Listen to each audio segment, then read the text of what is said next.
nung inyong mga kaibigang mga DDS. Ang pakalat nila doon, mga boss, ay ano, meron na naman daw malala kay Pangulong Bongbong Marcos. Meron pang mga nagsabi, anumang oras pinaghahanda ang Vice Presidente, no? Anumang oras, kailangan ready na maging presidente ang Vice Presidente, sabi ho. Sabi ko, ano na naman yan? Meron na namang ganyan. Ang Vice Presidente paano maghahanda? Ayun, hindi ko lang alam kung totoo ito, pero nakita ko 'to sa isa sa mga nag-post, 'no? Bakit pa kailangan daw magtrabaho kung may presidente naman? Kaya ang Vice Presidente pala, laboy-laboy, lamye-lamyerda, 'no, pa-selfie-selfie doon sa ano, sa dahig na wala na tayong ibang nakita mga bossing, kung hindi, puro bring him home. Mga boss, sa tingin ninyo ho, kung sakali na maging presidente nga si Vice Presidente, ako dati ho talagang sumusuporta ako dito. Pero sa nakikita ko ngayon talagang sabi ko, minsan napapaisip na ako, hindi kaya may wangwang ang Vice Presidente sa ulo? Ano? Bakit? Kasi yung mga ano, yung mga pinagsasasabi niya sa mga press conference, yung mga, pugot ulo, tapon bangkay sa West Philippine Sea, yun po yung mga salita o yung mga hindi dapat mong ipinaparinig sa kapwa mo Pilipino o doon sa mamamayang Pilipino, lalo't lalo na ikaw ay Vice Presidente o matutulog na daw si Miel R. ng Cereza Force. O good night sa'yo. 'Di ba?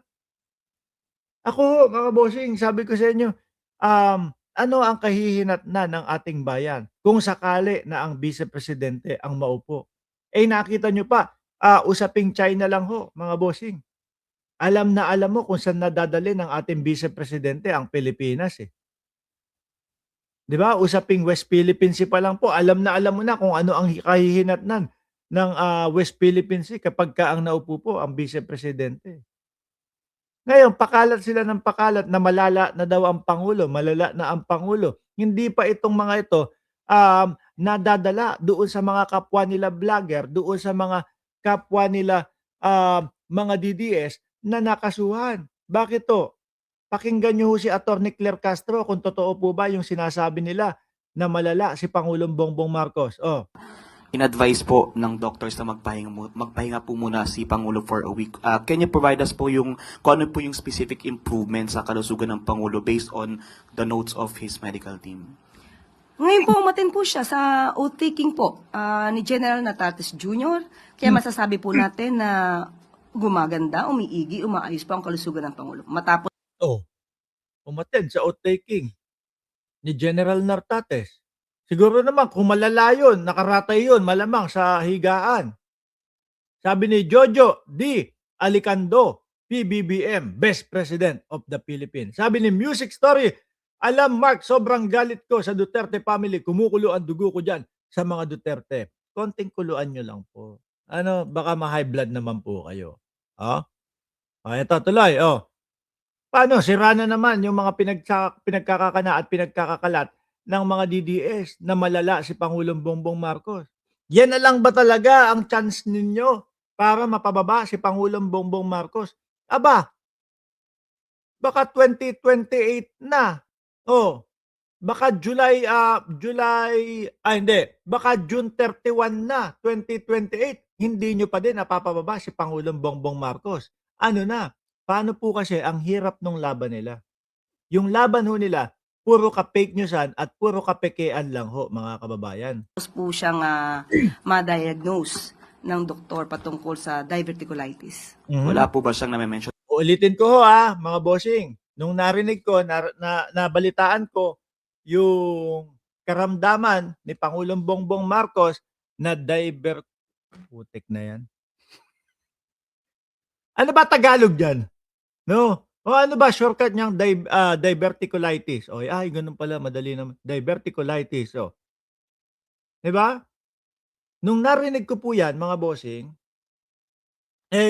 ang sabi ng eksperto, antibiotic lang. ang solusyon diyan, 'no? Kung may malalaman, operasyon. Pero hindi life-threatening ho mga boss chief amo, sir. Ngayon, saan kaya hinuhugot nitong mga damuhong mga DDS na ito yung kanilang mga, pinagsasasabi na mga, ka-fake newsan, 'no? Ako ho naniniwala ako umaabot na sila sa punto na maggaganyan, na magpe-fake news na mamamatay si BBM, na ganito na, kasi yan na lang ang nakikita nila na paraan ho para makaupo si Vice Presidente sa pagkapresidente. Hinuhugot nila sa China, yung ka-fake news yan, totoo. Sabi ni Ma'am Daisy Almenario, "Prayers for BBM." Kung nakakaramdam po ulit siya ng mga pain or any pananakit sa katawan. Sa akin, personally po, wala po. One last lang, ma'am. May kumalat din po kasi na message yesterday to some reporters saying the president's acute diverticulitis has deteriorated severely due to drug use. Nagkaroon din umano na Yun na naman. Kailan ba matatapos yan? No? Paggamit na pinagbabawal na gamot, puro ganun na lang ba? 2025, 2024, 2023, ngayon 2026. Ipilit pa din pong isinasaksak ng mga DDS yung sinasabi nila na matagal ng issue laban kay Pangulong Bongbong Marcos, ang paggamit ng pinagbabawal na gamot. Yung nagpakalat niyang puto, Bongbong, magpapasko na ho kasi mga kababayan. Kaya ano, layo pa. January pa lang pala hindi. Ibig ko sabihin, katatapos lang ho kasi ng Pasko, mga bossing, no? Kaya namimiss ko yung puto Bongbong. Ayan. Alam niyo mga kababayan, yung nagpakalat niyan, o ano ang nangyari doon sa nagpakalat? Sige nga, kung updated kayo, ano nangyari doon sa nagpakalat ng pulburon video? Ano ang naging hatol? Hoy, sabi ni si Roque Saki, almost uncensored mode. Hindi tayo aabot diyan ngayon, no? Sige nga, ano ang nangyari doon sa nagpakalat ng pulburon video? Si Roque.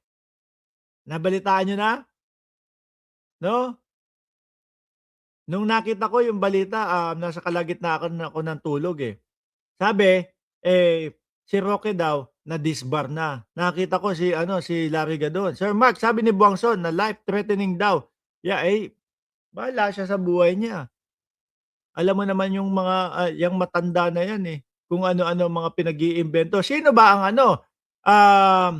na-stroke si Roque? Uy, hindi. No, kanina may nakita ko, eh. Parang sandali. Si Roque, disbar.